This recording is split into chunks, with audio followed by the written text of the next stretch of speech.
Enrico Pastry. Founded in 1954 by Italian pastry chef Enrico Lonini, this small bakery became one of the most beloved institutions in Ethiopia. Its creations may even have found their way to the table of Emperor Haile Selassie himself. Tucked among the old streets of Piazza, where Addis still carried the atmosphere of another era, Enrico welcomed generations of families with the sweet aroma of butter, fresh cream, coffee, and warm pastries. For many children, a visit to Enrico was not an everyday event. It was something special, a birthday, a holiday, a family outing, or perhaps a reward after accompanying parents on a shopping trip through the crowded streets of Piazza.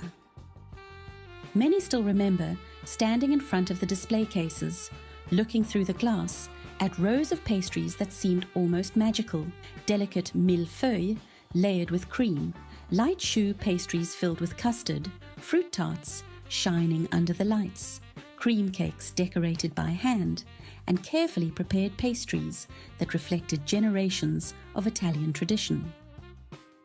The recipes were not simply written down, they were taught through years of observation, repetition, discipline, and hard work. Each pastry carried a responsibility, not just to satisfy a customer, but to preserve a memory. Then there was the macchiato. For many people, a pastry and a macchiato were inseparable companions. Instead of the small, intense coffee commonly served in Italy, Addis developed a gentler version, more milk and often sweetened.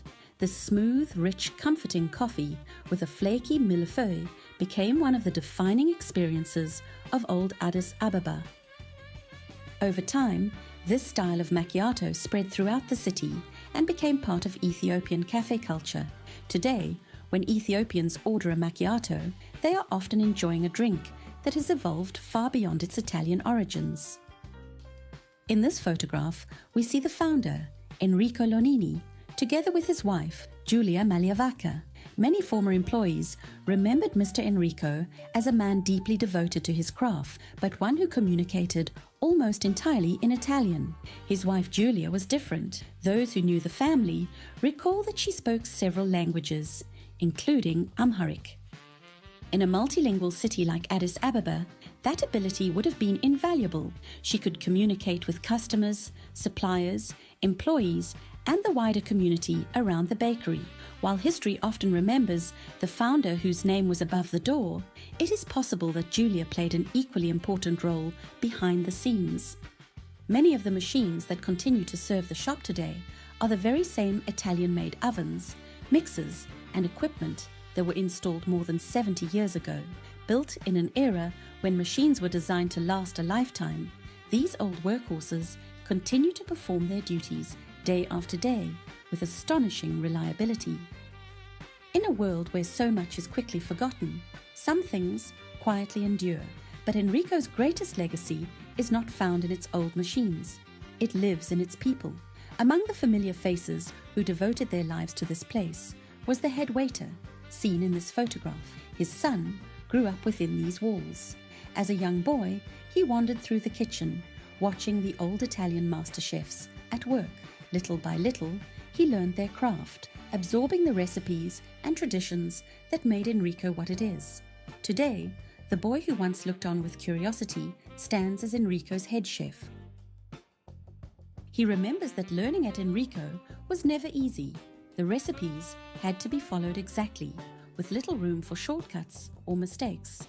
If a cake or pastry failed to meet the standards, it was made again. No compromises, no exceptions. Today, the streets around Piazza are changing. Construction projects rise nearby. New buildings appear where old landmarks once stood. As Addis Ababa grows and old landmarks fade into memory, Enrico still stands, a quiet witness to another time and a sweet reminder of the city so many remember. Sometimes, all it takes is the aroma of coffee, the taste of a familiar pastry, and suddenly, for a brief moment, old memories return, bringing back cherished images of another Addis, another time, another life.